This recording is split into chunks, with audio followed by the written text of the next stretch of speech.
गौरव भाटिया, लेकिन इतिहास से इतर अब सवाल वर्तमान का है।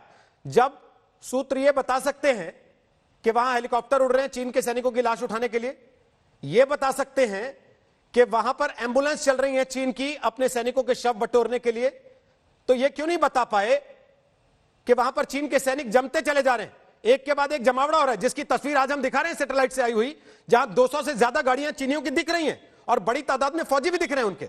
आप मानेंगे कि चूक हुई भारत से यहां पर? रोहित जी, सबसे पहले तो मैं आपके प्रश्न का उत्तर जरूर दूंगा, लेकिन जो 20 सैनिक हमारे शहीद हो गए हैं उनको भावभीनी श्रद्धांजलि देते हैं।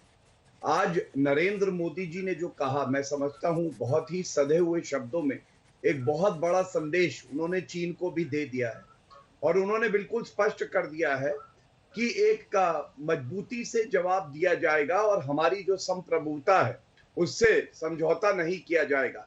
ये पूरा सार है जो अभी वहां पे चल रही है हमारी कन्फ्रंटेशन चाइना से। और आप कहते हैं कि क्या चूक हुई, तो मैं इतना ही कहूंगा कि श्वेता सिंह जी की ही रिपोर्ट आपके चैनल पे मैं देख रहा था। ये जज्बा है भारत का कि श्वेता सिंह जी ने भी बताया कि अभी भी वहां पे जो रोड बनाने का सिलसिला है वो जारी है, रुका नहीं है। क्या दर्शाता है? ये दर्शाता है कि चीन आज बौखलाया है। और क्यों बौखलाया है? जो काम 7 दशक में पहले हो जाना चाहिए था वो अब हो रहा है, इंफ्रास्ट्रक्चर वहां बन रहा है और उससे चीन कमजोर पड़ रहा है। और कल का जो भी घटना हुई वो बहुत ही दर्दनाक है, उससे सभी को पीड़ा हुई है, लेकिन काम अभी भी चल रहा है। और जैसा नरेंद्र मोदी जी ने कहा है और बाकी भी लोग कह रहे हैं कि चीन हमें जो है कहीं भी मजबूर नहीं कर सकता कि जो गलत है हम उसे सही। गौरव जी, मैं वापस आपके पास आऊं, उसके पहले एक तस्वीर दिखा देते हैं। ये तस्वीर लद्दाख से आई है, लेह से आई है खासतौर पर। ये देखिए, उन शहीद जवानों के पार्थिव शरीर आज अपने अपने घरों की तरफ रवाना किए गए हैं, लाए गए हैं वहां पर। तो उस समय स्थानीय लोगों ने भारत माता की जय के नारे लगाए हैं उन शहीदों के सम्मान में। ये वहां की तस्वीर है और ये नाता है, देखिए, भारत का उस इलाके से जिस पर अब चीन दावा ठोक रहा है, ये कहते हुए कि नहीं, गलवान घाटी तो हमारा इलाका है। गौरव भाटिया, 5 मई के पहले क्या चीन की यह हिम्मत थी कहने की कि गलवान घाटी हमारा इलाका है?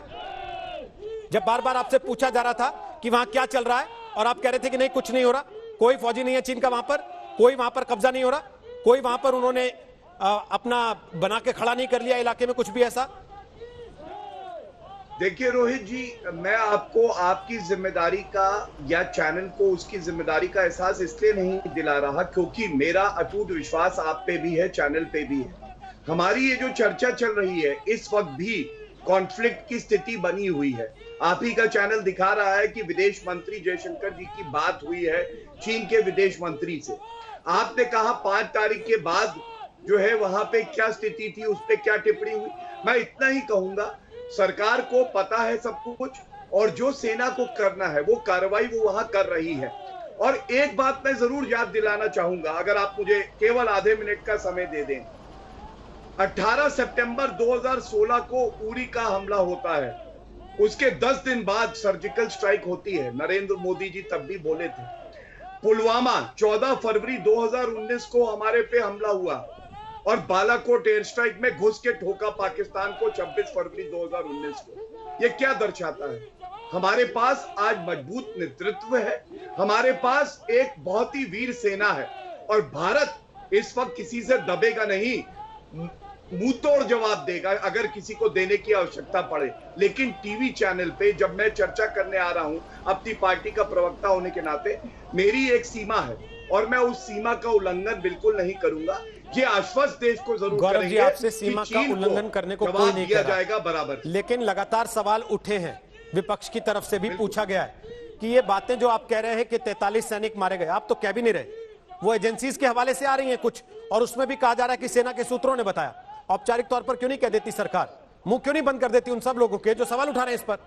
और दूसरा, जब आप मुझसे कहते हैं कि आप मुझे मेरी जिम्मेदारी का एहसास नहीं दिला रहे, तो सर जिम्मेदारी का मतलब क्या है? चीन की तरह हो जाएं? वहां तो अखबार में खबर तक नहीं छपी, ग्लोबल टाइम्स में 16वें पन्ने पर आया एक कॉलम में कि ऐसा कुछ हुआ है लद्दाख में। बिल्कुल कल जब चर्चा हो रही थी रोहित जी, तब पहले आंकड़ा 3 का दिया गया, तब भी ऐसे सवाल आए कि जो हमारी सरकार है वो क्यों नहीं बता रही कि कितने सैनिक शहीद हुए हैं। ठीक। तब भी हमने बड़ी जिम्मेदारी से एक बात, और पीड़ा थी मन में, और हमने यही बात कही कि सरकार सही समय आने पे वो आंकड़ा जरूर पूरे देश के साथ बांटेगी, और रात में खबर आई और वो आंकड़ा बांटा गया। इसीलिए अभी भी मैं ये कहूंगा कि जिम्मेदारी हमारा जो है एक लक्षण होना चाहिए। आपको मैं जो बड़ी बात कह रहा हूं कि नरेंद्र मोदी जी का वक्तव्य आया, पूरे देश के लिए वो एक तरह से एक बहुत बड़ा आश्वासन था, और देश को उन पे पूरी आस्था है। हमारी वीर सेना, अभी भी मेजर जनरल का टॉक चल रहा है, विदेश मंत्री की बात चीनी विदेश मंत्री से हुई है, वहां पे काम नहीं रुका है।